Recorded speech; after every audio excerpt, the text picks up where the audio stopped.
Bonjour. Qu'est-ce que la justice? La justice est un contrat social. Selon Hobbes, Locke et Rousseau, les hommes renoncent à une partie de leur liberté naturelle pour se soumettre à des règles communes, garantissant ainsi la paix et la sécurité. La justice découle alors de la loi, issue de la volonté générale. Pour l'accès à la justice, tous les citoyens doivent avoir la possibilité de faire valoir leurs droits devant un juge sans discrimination. En ce sens, pour porter plainte pénale auprès de la justice, il faut donc envoyer une lettre recommandée au procureur de la République. Or, le procureur de la République a la faculté d'instruire ou de ne pas instruire, selon son propre chef. Dès lors, on se trouve un petit peu dans l'embarras du choix quand on ne connaît pas les lois. L'importance de savoir, en se constituant partie civile, à ce moment-là, on oblige la justice à instruire l'affaire. Donc, pour se constituer partie civile, il faut préalablement renvoyer une lettre au procureur de la République et compte tenu de son absence de réponse,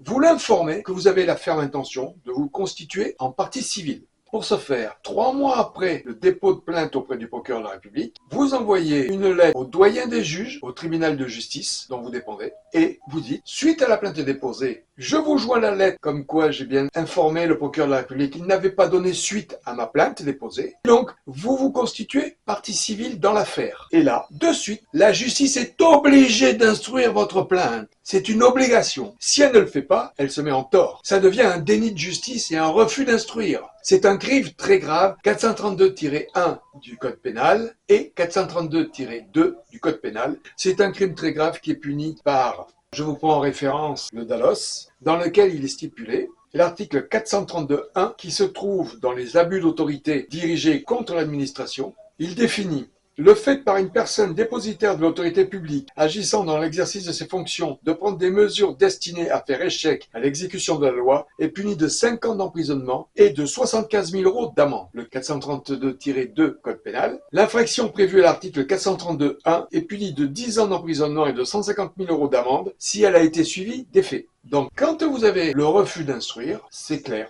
vous avez l'obligation, en tant que citoyen européen, à ce que votre cause soit entendue et jugée devant un tribunal.